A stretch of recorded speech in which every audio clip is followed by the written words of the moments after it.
Aleluia, amém? É um prazer estar aqui, de fato eu já me sinto em casa. O apóstolo, a apóstola é assim,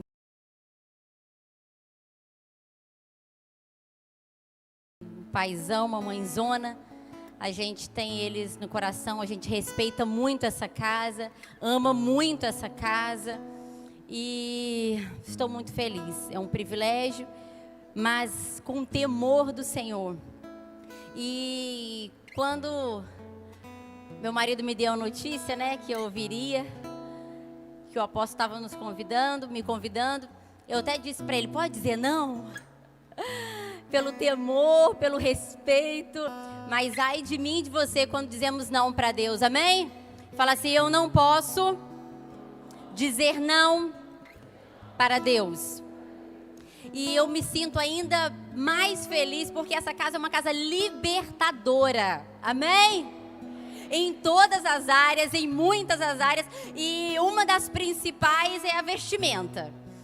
Tem uma discípula minha aí, que eu acho que ela está chegando, já chegou, a Drica, não sei se ela já chegou, deve estar chegando por aí, se ela estava vindo, estava a caminho.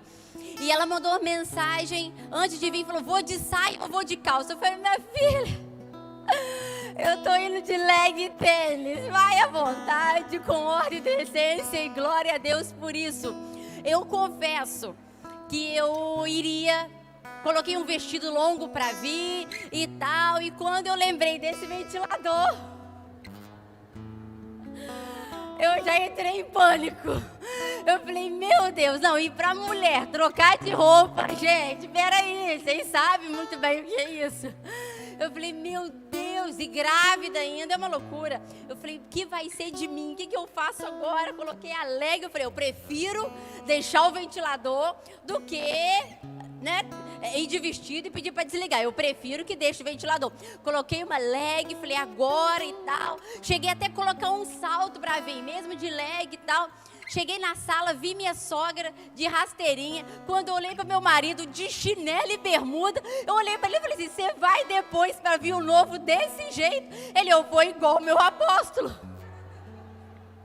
Eu tenho certeza que ele vai estar de bermuda e de chinelo. Ele se deu mal. Que hoje o apóstolo está formal, amém? Tá, ele não está normal não, hoje ele está de calça, ele está de sapato, ele está bem formal. E tá chegando aí, daqui a pouco meu marido de bermuda e tênis. E aí eu falei, gente, deixa eu colocar um tênis também e vambora, porque a casa lá é uma casa libertadora, amém? Por isso, glória a Deus. Mas meu desejo é que de fato o Espírito ele continue falando, continue fazendo ao seu coração e ministrando ainda mais do que ele tem para nossa vida. E antes da Bia sair, minha filha, ela disse assim, mãe, se diverte na sua pregação. Eu falei, ai meu Deus, ela não sabe de nada, como assim se divertir, meu Deus do céu. Mas a gente precisa se divertir mesmo, porque a palavra é uma palavra dura, querido. Triste dizer isso, mas é uma palavra dura que o Senhor mandou eu trazer hoje. E automaticamente, quem sofre sou eu, porque corta em mim primeiro. E eu fiquei temerosa com a mensagem, preocupada, mas o Senhor, Ele espera muito mais de mim e de você, amém? Glória a Deus por isso. Eu queria que você abrisse a carta aos Hebreus, no capítulo 12. Eu tenho até que hora, gente? Alguém me avisa o horário, por favor. O horário que eu tenho que entregar. Até meia-noite? Até meia-noite, amém? Foi o que eles disseram. Glória a Deus. Carta aos Hebreus, no capítulo 12.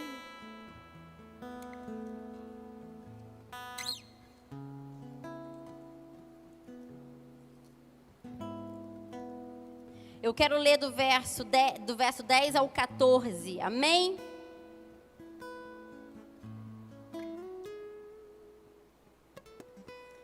Então vamos se divertir, para a gente ficar mais tranquilo. Se eu tivesse o dom aí, talvez, do Cláudio Duarte, seria muito mais fácil, né? Porque ele bate tanto, com uma palavra tão... brincando nele, bate tanto e a gente nem sente. Mas vamos lá. A palavra do Senhor diz assim, nossos pais nos disciplinavam por curto período, segundo lhes parecia melhor. Mas Deus nos disciplina para o nosso bem, para que participemos da sua santidade. Fala assim: Deus quer que eu participe da sua santidade. Nenhuma disciplina parece ser motivo de alegria no momento, mas sim de tristeza. Mais tarde, porém, produz fruto de justiça e paz para aqueles que por ela foram exercitados. Portanto, fortaleçam as mãos enfraquecidas e os joelhos vacilantes. Façam caminhos retos para os seus pés, para que o manco não se desvie, antes seja curado. Esforcem-se para viver em paz com todos e para serem santos. Sem santidade, ninguém verá a Deus. Amém? Fala assim: sem santidade, ninguém verá o Senhor. Coloque a mão no seu coração mais uma vez. Pai, em nome de Jesus, essa é a tua palavra.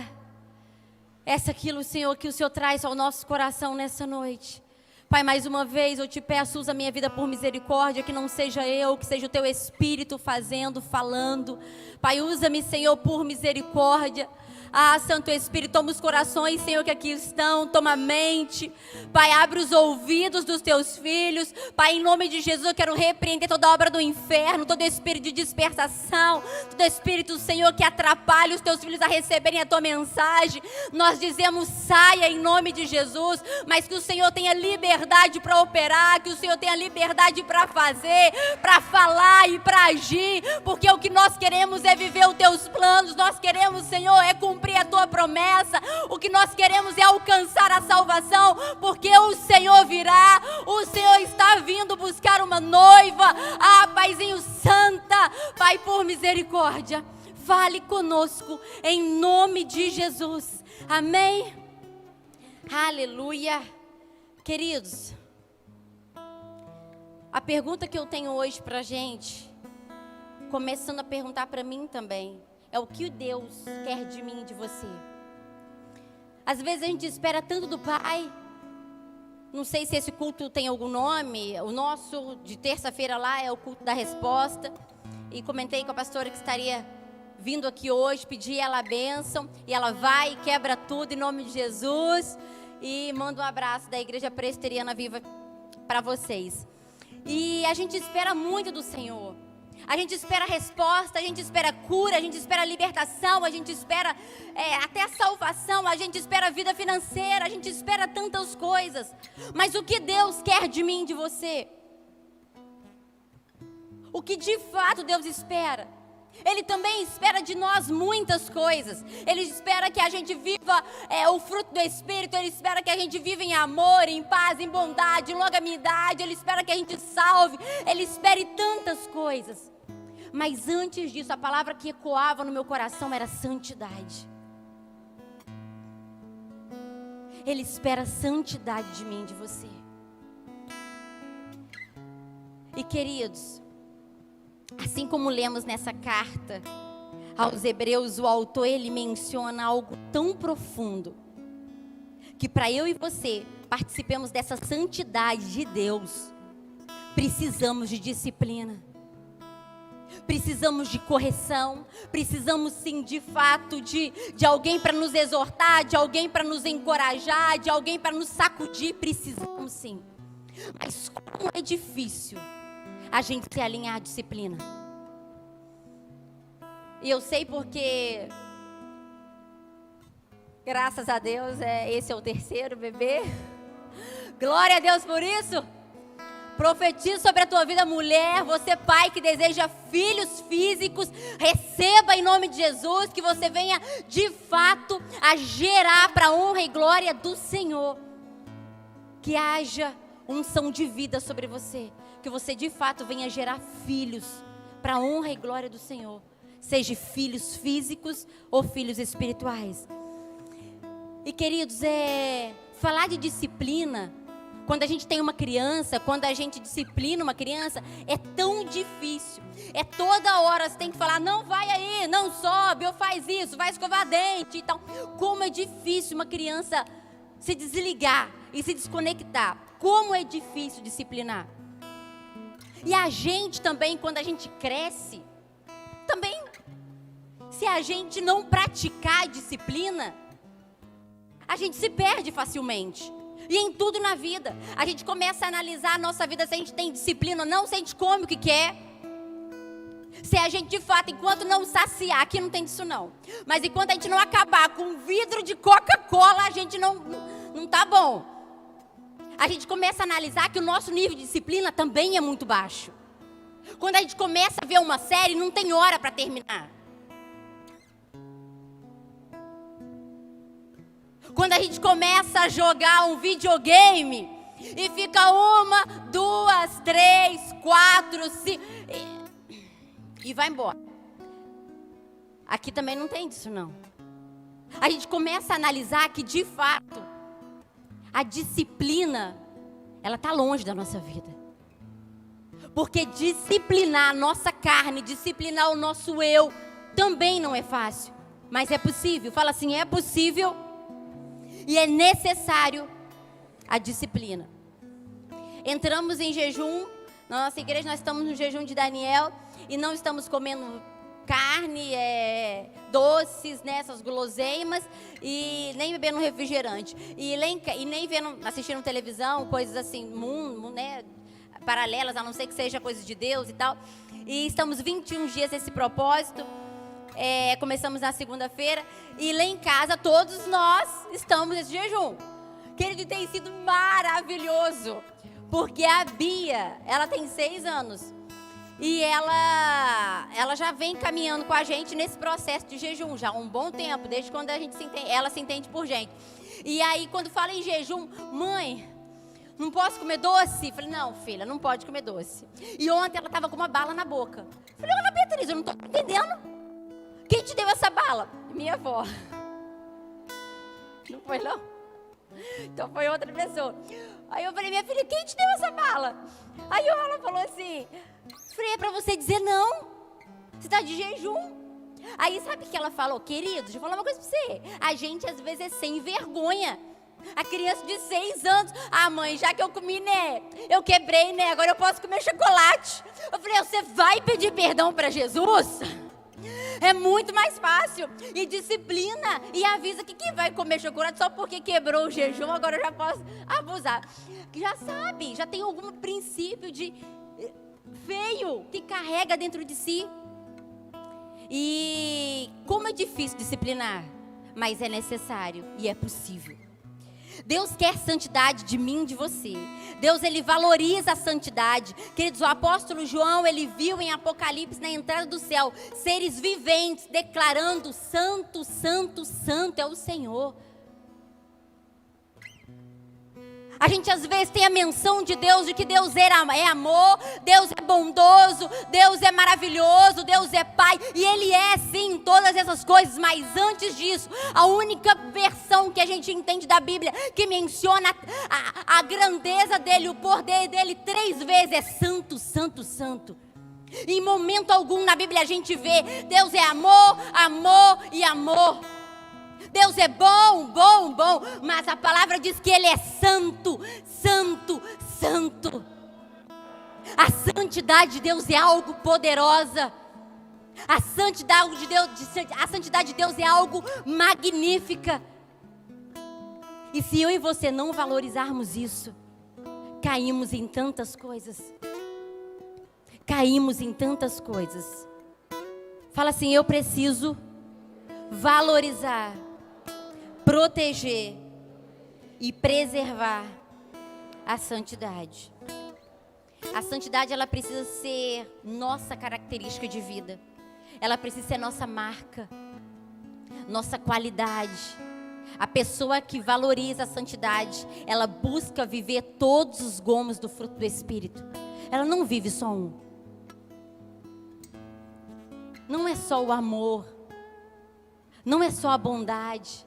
Ah, mas então o que é mais importante é talvez ter amor. Não, eu sou santo, eu tenho até muito amor, porque eu faço muitas coisas boas. Mas querido, deixa eu falar uma coisa para você. Não é o amor que gera a santidade, mas a santidade ela gera o amor. Tem muitas pessoas com muito amor no coração, mas que não vivem uma vida de santidade com Deus. Tem muitas pessoas até boas, fazem muitas ações sociais, pessoas de corações até tranquilos, pessoas que a gente fala assim, poxa, só falta entrar para a igreja.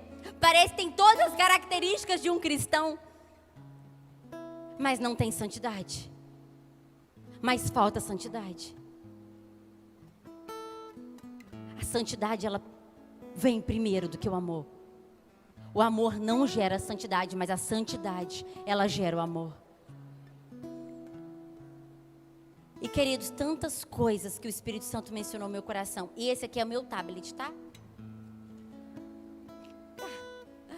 Deixa eu falar, você que tem... Depois do terceiro, você vai procurar o seu tablet, entendeu? Por mais que você discipline o seu filho, por mais que você corrige, mas o seu tablet, ele já não está mais naquela situação que se encontra, entendeu? Tá quebrada a tela, ou alguma coisa aconteceu assim, e enfim.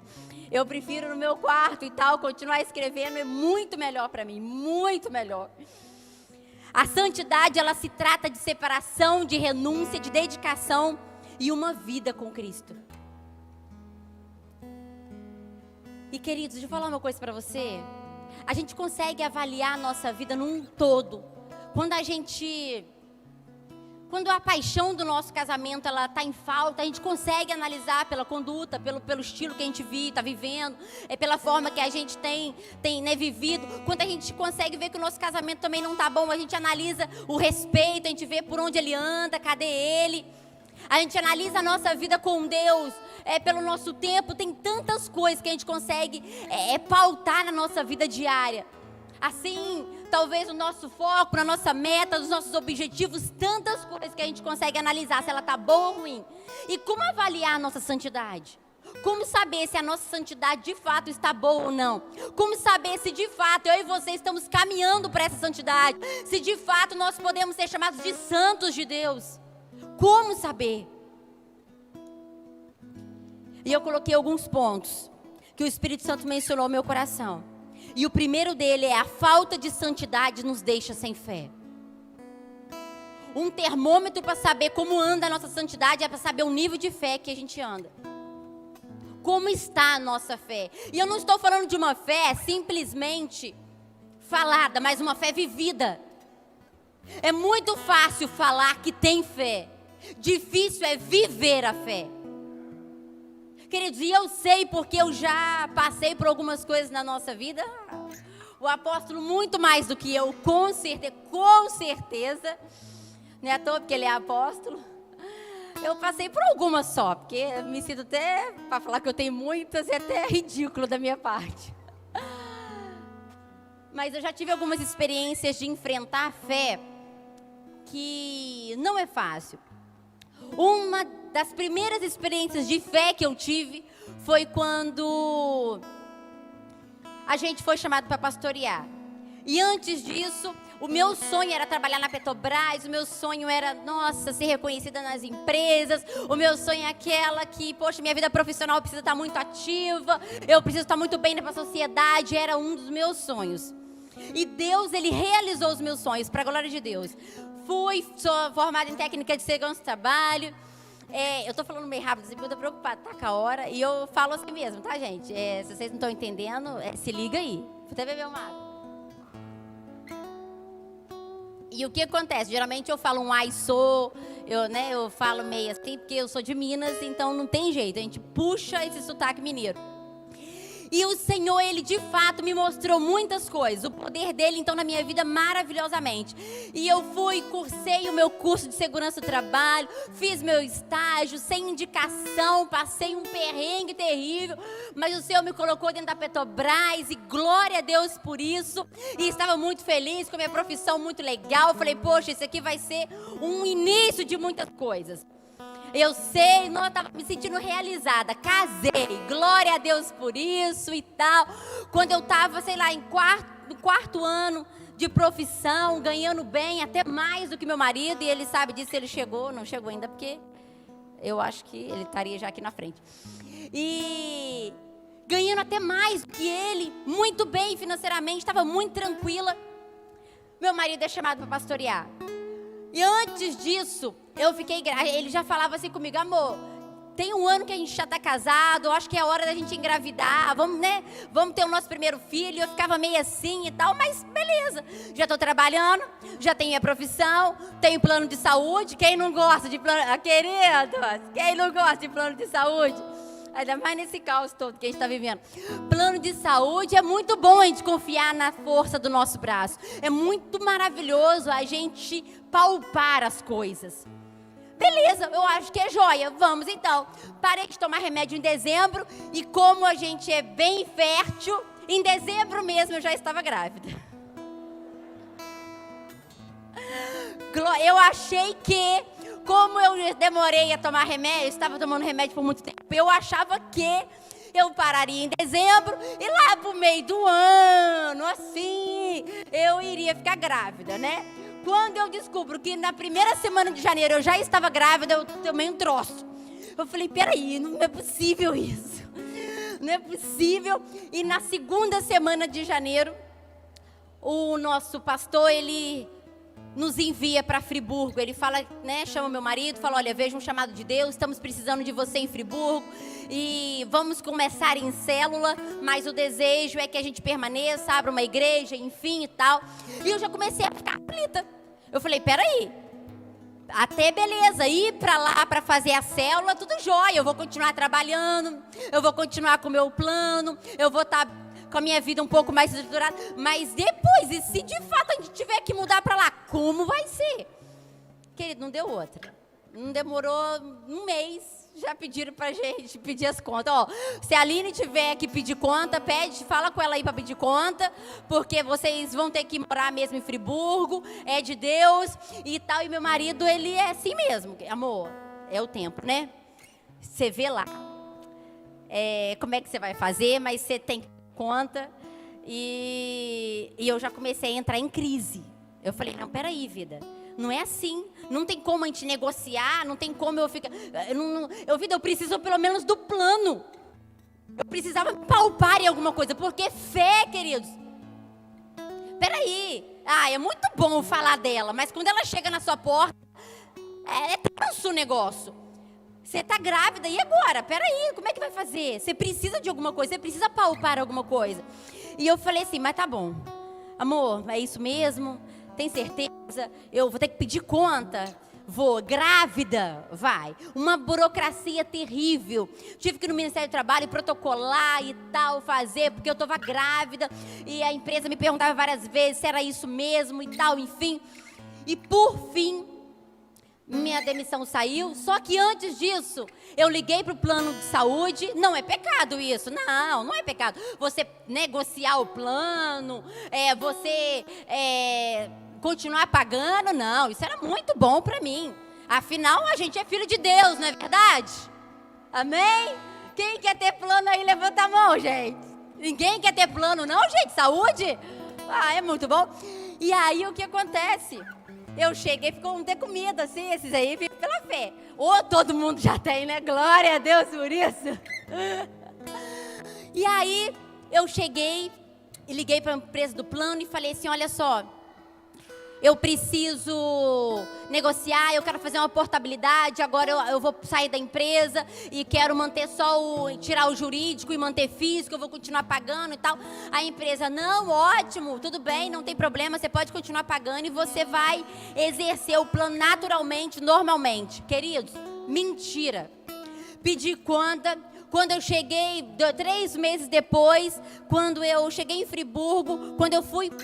na Unimed, o plano era da Unimed. E não tem problema falar, está sendo gravado, né? Que maravilha. Quem sabe o cara resolve dar um desconto aí para todo mundo, né? E aí o que acontece? Quando eu cheguei lá na Unimed, eu não consegui fazer a portabilidade. Não, minha senhora, não dá, porque a sua empresa antes era totalmente jurídica, agora você é física, você até pode fazer a portabilidade, mas você não vai ter carência nenhuma. Eu falei, moço, você não está entendendo. A gente, nessa hora, a gente dá uma... Você não está entendendo. Eu liguei, eu falei, eu expliquei. Não, minha senhora, então você tem que ver na Unimed que você ligou, porque a Unimed é franquia. Aqui, nessa aqui, você não vai conseguir. Eu saí de Friburgo, falei, amor, vamos lá, vamos resolver isso e tal, vamos para Macaé. Saímos de Friburgo, fomos para Macaé, para a Unimed de lá. Chegamos na Unimed, nada feito. Quando o gerente falou que eu não tinha como fazer as portabilidades, que eu ia perder a carência, e para eu fazer talvez um parto ou consultas demoraria 7 meses, 8 meses, a criança já tinha nascido e enfim. E aí eu cheguei a chorar na mesa do médico, do gerente. E eu falei assim, não acredito. Aí ele não estava entendendo nada, né? Essa menina deve estar precisando muito de plano, né? E eu comecei a chorar, assim, e agora, o que vai ser? Meu marido olhou para mim e falou assim, deixa eu falar uma coisa para você. Você pode ter o melhor médico, você pode ter o melhor hospital, mas se Deus não guardar em vão, quem está no controle da sua vida é o Senhor. Se Ele mandou ir, você pode ir, fica tranquila. Se Ele tirou o plano, você pode ter certeza que Ele vai guardar e Ele vai operar. E Ele vai fazer o que Ele tem que fazer. É porque a nossa vida, ela é baseada muitas vezes em coisas que a gente precisa palpar. E quando a gente anda, talvez quando a gente, o nosso nível de santidade, talvez tá fluindo, leve, o negócio não tá firme, não tá balançando, a gente fica sem fé. Queridos, é muito mais fácil. O que é mais fácil? Você está enfermo, dor de cabeça. O que é a primeira coisa que você pensa na mente? Poxa, eu estou passando mal, eu estou com mal-estar, eu estou terrível. Pô, a primeira coisa que vem na cabeça da humanidade é: vou na UPA, vou no médico, vou comprar um remédio. Raramente a pessoa pensa: poxa, eu vou orar, porque eu vou ser curado. Mais uma vez, experiências vivas na minha vida. Vocês vão achar que eu sou sem santidade nenhuma, né? Mas glória a Deus por isso. E o que acontece? Mais uma vez, eu estava no encontro de pastores em Volta Redonda, passei uma viagem horrível, também estava grávida pela segunda vez, do John. E eu passei muito mal, eu estava com mal-estar terrível. Eu falei assim, amor, poxa vida, eu acho que eu vou... Não sei, eu estou pensando em ir lá, né, no médico, eu acho que eu preciso tomar um soro, fazer alguma coisa. E automaticamente, a gente é até bom. Deus, Ele usa médico, amém? Deus usa os remédios, glória a Deus, usa tudo para fazer. Mas, enfim, eu acho que a nossa fé precisa estar ainda mais firmada em Deus do que em homens e coisas e pessoas. E automaticamente eu pensei, poxa, vou pro hospital e tal.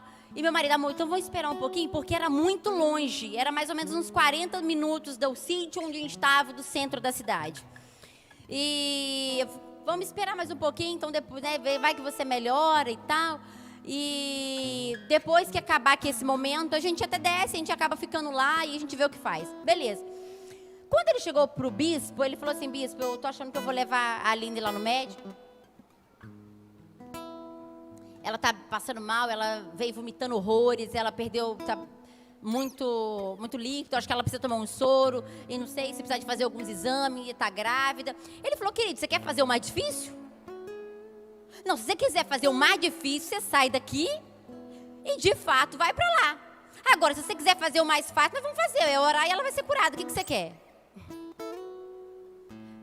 Eu quero fazer o mais fácil. Vamos orar, né? Eu queria... Para que a gente vai querer o mais difícil, queridos? É porque às vezes a gente coloca a oração como algo mais difícil. Porque a nossa fé já está abalada. A nossa fé talvez já está meia para lá, está meia balançando. E talvez aos nossos olhos, ir ao médico, enfrentar a fila, enfrentar talvez o médico que não sabe nem se vai te dar um diagnóstico legal, ou se vai fazer alguma coisa, ou se você vai sair de lá talvez até medicado, talvez isso para nós é o mais fácil. E o mais fácil não é isso, o mais fácil é acreditar no poder de Deus. E hoje tem tantas coisas fazendo com que a nossa fé seja abalada, tantas coisas. Fala assim, eu preciso fortalecer a minha fé. Paramos de buscar como antes, oramos às vezes só na igreja, só em momentos talvez extras. Vive talvez uma vida sem propósito, uma oração sem propósito, porque a falta de fé nos deixa sem propósito. Se eu e você não temos a fé de fato, que nós acreditamos em um Deus que tudo pode, nem orar a gente ora. Como é que você vai orar se você não tem fé? Pode até falar, Senhor, né? Toma ali, abençoa aqui, faz ali. Mas quando a nossa fé ela está abalada, a oração ela fica sem rumo, sem força. Ficamos lógicos demais. Achamos que precisamos de muito para viver e ver o milagre de Deus. E deixa eu falar uma coisa para você. Muitas vezes, para mim e para você, para ver e viver os milagres de Deus, são com poucas coisas. Jesus, ele sempre fez os milagres dele com pouco. Com quase nada. É 3 pães, 2 peixinhos para tanta multidão? É quase nada. É muito pouco. Ah, mas vai lá que você vai ser alimentado por uma viúva. Você vai ser alimentado. Quando você pensa, poxa, vai ter um banquete. O cara já estava sendo alimentado por corvo lá, estava passando uma fome perrengue. Quando Deus fala para ele, ó, você vai lá que tem uma viúva que vai te alimentar. Ele fala, é hoje que vai ter um banquete preparado. E quando ele chega lá, coitado da mulher, só tem comida para ela e olhe lá para o filho. Um pouquinho de azeite, um pouquinho de nada. Ele faz um milagre na vida dela. Às vezes a gente espera muito para viver um milagre de Deus. A gente espera poxa, eu quero construir minha casa, e é muito joia planejar, é muito maravilhoso a gente calcular, porque isso faz parte dos nossos planos, é maravilhoso.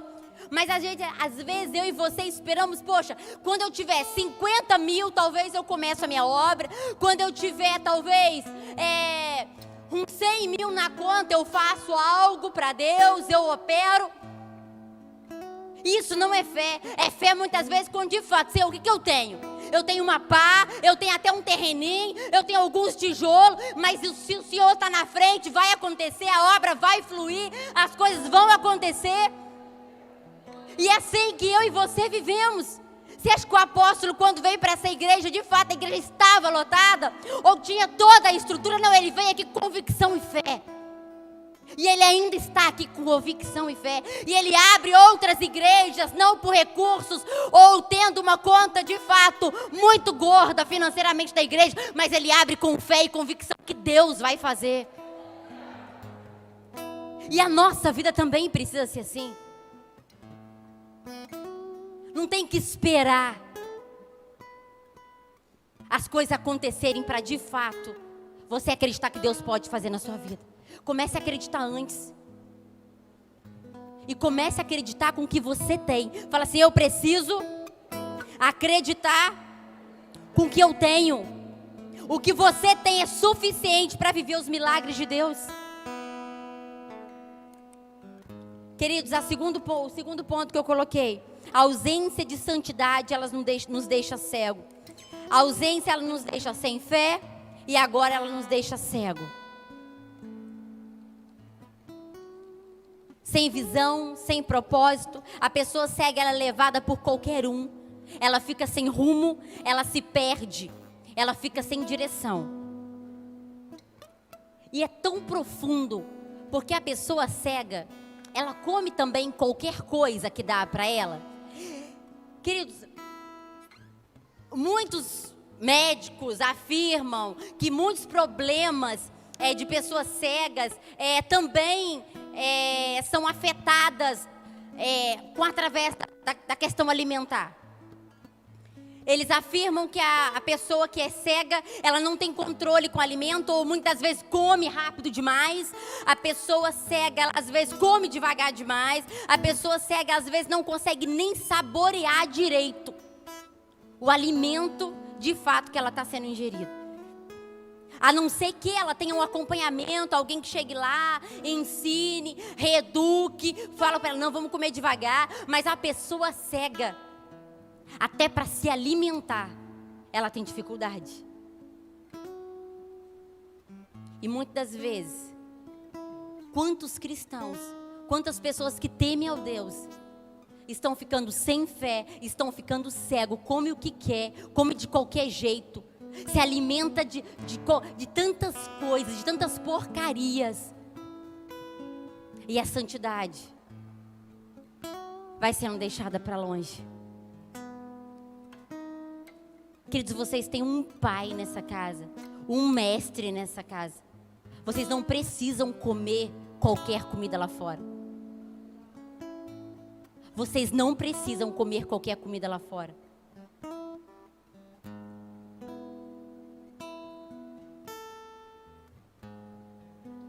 A ausência de santidade, ela nos deixa carnal demais. Nos deixa sem fé, nos deixa cego e nos deixa carnal. Agimos, falamos, andamos, vestimos, vemos, se alimentamos de qualquer forma, sem se importar com nada, porque nessa altura desse campeonato, já estou sem fé, já estou cego. Agora o que me resta é isso mesmo, é a carnalidade.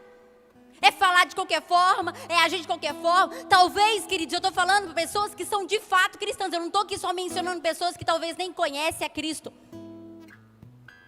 Porque a gente analisa a nossa vida de santidade não é no meio da igreja.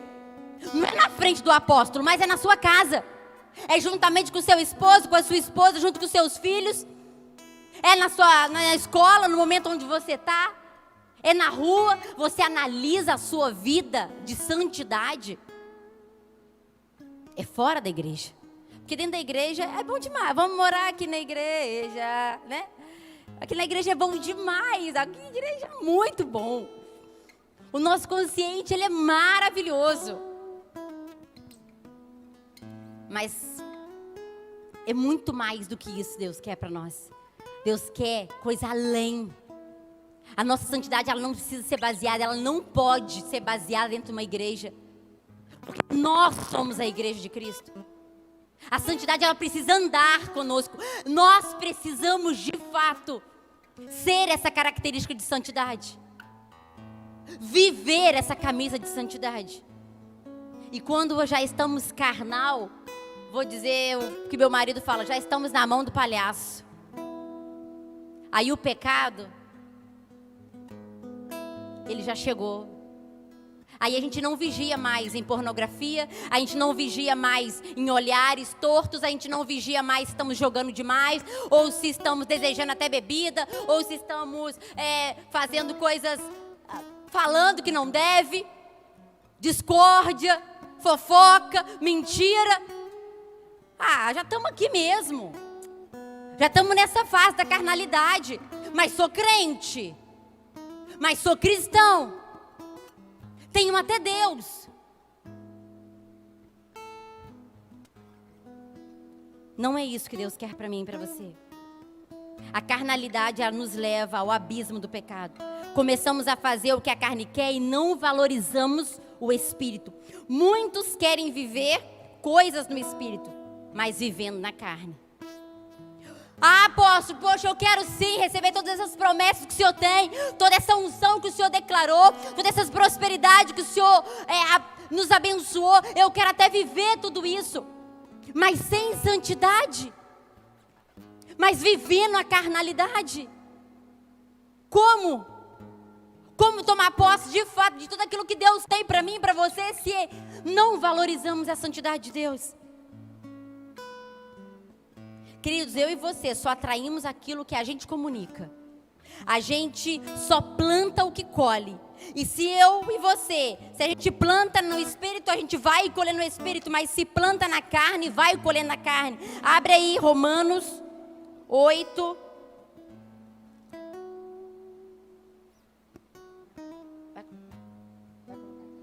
Romanos 8, 5.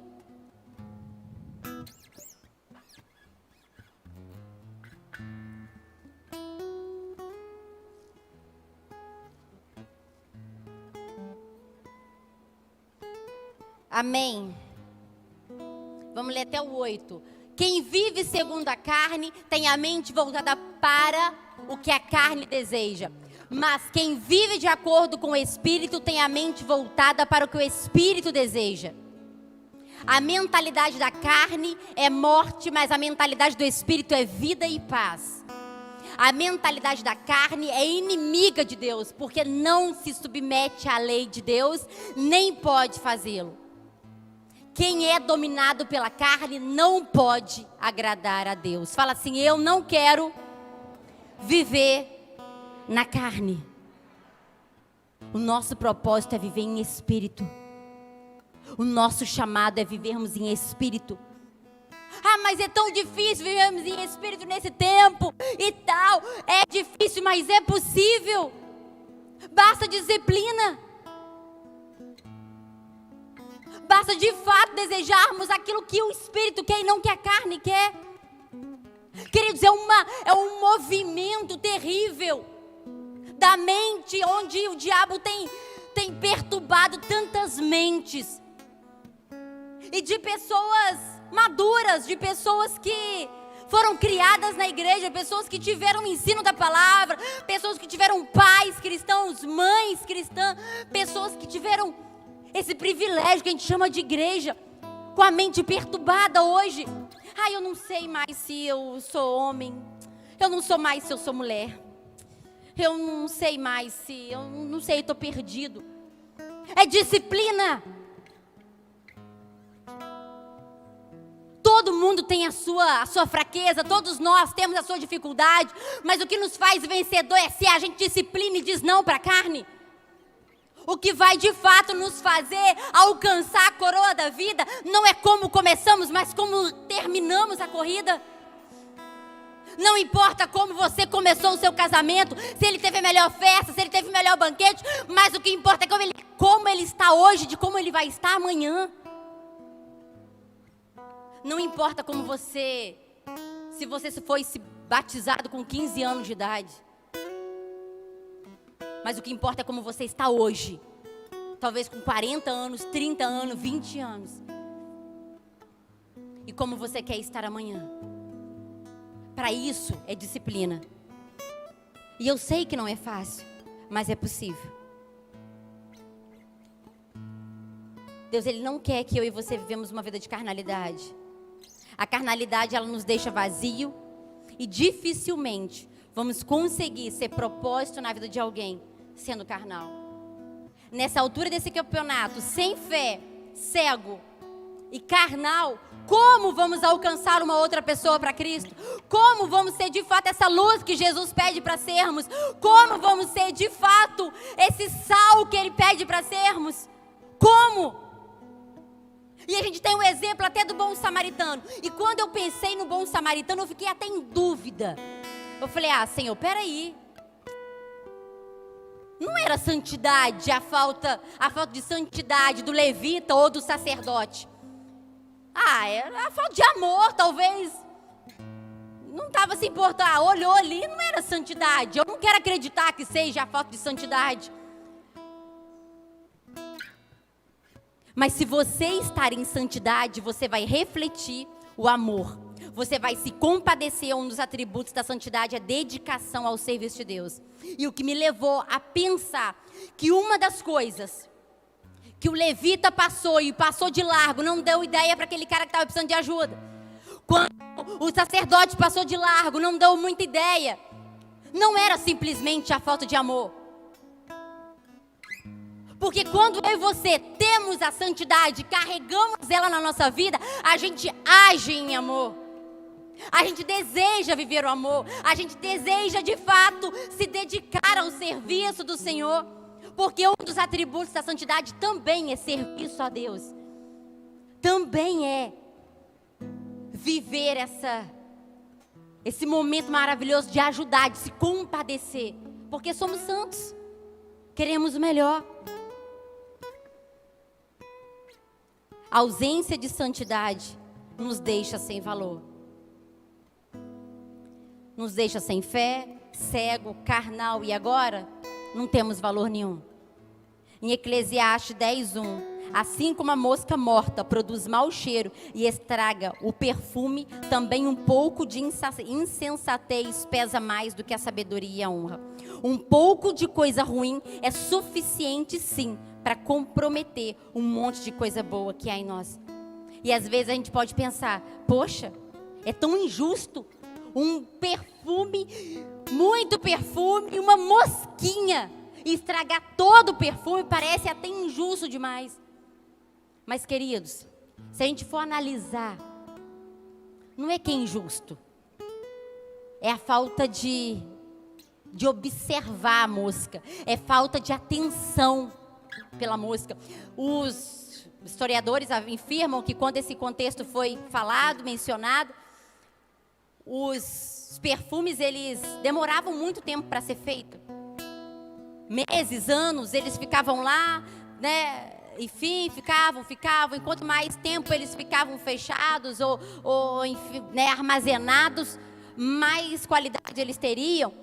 E a mosca me vai e me cai, e o perfumista, se é assim que fala, perfumista? Sei lá, o perfumeiro. Ele não observou a mosca morta dentro do frasco de perfume. E quando ele passou-se o tempo, perdeu-se o dinheiro, perdeu-se o perfume, porque a mosca ela já tinha tomado todo o perfume. Então não é um simples mosca, é o simples fato de eu e você não entendermos, não enxergarmos a mosca dentro de mim e de você. E de fato, é muito mais fácil a gente enxergar um cachorro morto, é muito mais fácil a gente enxergar um cavalo morto, um boi morto, uma mosca. Isso não faz mal não, apóstolo. Não tem nada a ver. Ninguém tá vendo. Deixa isso pra lá. Mas uma mosca é suficiente para destruir a minha e a sua vida. E o nosso perfume é o nosso bom testemunho. A palavra do Senhor diz que nós somos o bom perfume de Cristo. Nós somos esse testemunho vivo da palavra de Deus.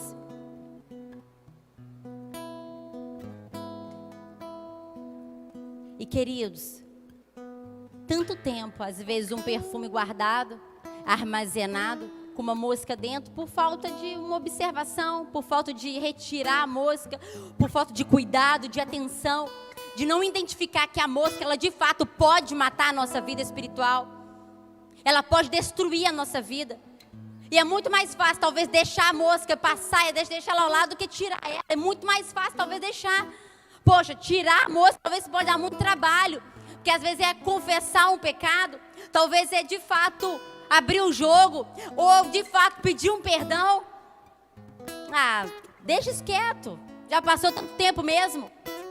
E é por isso que vimos em tantos lugares jovens que foram educados durante a vida inteira, 20 anos de crente, e basta uma conversa com um traficante, talvez na esquina, e faz aquela vida de 23 anos ir pro água abaixo. Às vezes é um casamento de 25 anos, são destruídos por causa de uma mosca, por causa de 5 minutos de aventura. Eu não sei a que nível você quer chegar, mas o nível que o Pai, Ele espera de mim e de você, é uma santidade perfeita, plena. Uma santidade valorizada, preservada. Eu queria que você se colocasse de pé.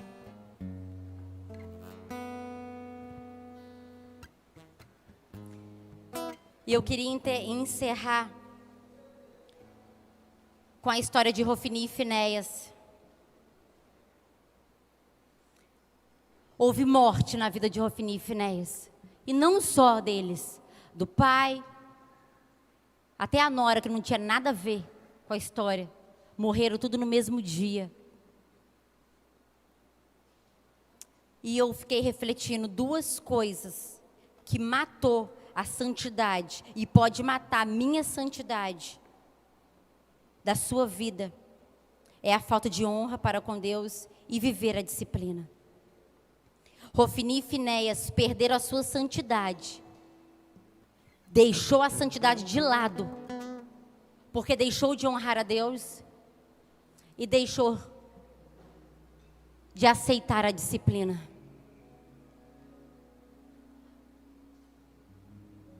A falta de honra a Deus e a falta de aceitar a disciplina faz com que a nossa santidade seja destruída da nossa vida. Eu queria que você fechasse seus olhos.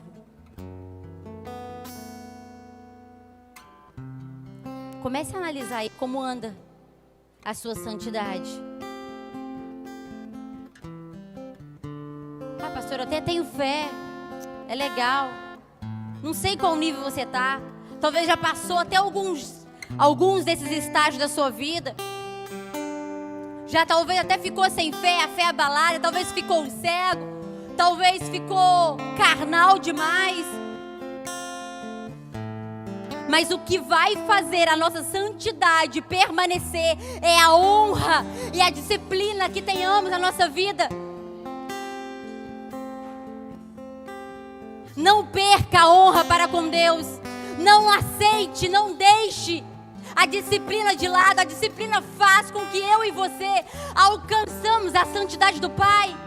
Entramos nesse caminho de santidade. E quanta desonra muitas vezes eu e você vivemos para com Deus. A primeira hora do dia eu não estou vivendo uma vida de religiosidade, não. E nem quero isso para você. Porque a nossa vida não foi feita para sermos de uma vida de religiosidade. Ah, é porque eu tenho que orar. Ah, é porque é o terno que eu uso. É porque é a roupa que eu uso. Não, a santidade é algo interno. É de dentro para fora. É algo além. Quantas vezes pastores, o apóstolo, meu bispo precisa talvez ficar massacrando, precisa ficar remoendo. Que ele tem célula, tem culto de ensino, porque tem isso, tem aquilo. Porque muitas vezes eu e você, como membros, como filhos, não se disciplinamos para aquilo que Deus tem na nossa vida. Temos que ficar toda hora, tem isso, tem aquilo outro. Se eu e você aceitarmos a disciplina, vai ser muito mais fácil romper de Deus na nossa vida. Vamos fluir muito mais. Vamos viver tudo aquilo que Deus de fato tem para mim e para você. Porque é muito bom viver a boa vontade de Deus. É muito bom viver a agradável vontade de Deus. Mas melhor ainda é quando vivemos a perfeita vontade de Deus. A gente só alcança a perfeição da vontade de Deus quando a gente passa da boa, da agradável e agora deseja viver a perfeita vontade de Deus. Quantos de nós estamos presos na boa? Tá bom, tá legal, tá agradável, mas Deus tem mais. Deus tem mais para mim e para você. E eu tenho boa notícia. Tem saída, tem solução. A solução é honrar a Deus. A solução é aceitar a disciplina de Deus. A solução é se entregar para tudo aquilo que Deus de fato tem na sua vida. Eu queria te desafiar a entrar nesse caminho de honra. Entra nesse caminho de disciplina. Cadê meu apóstolo? Vem cá. Decida de fato entrar no caminho da honra e da disciplina. E eu tenho certeza que a santidade vai sobressair sobre a tua vida. E você vai viver níveis ainda maiores.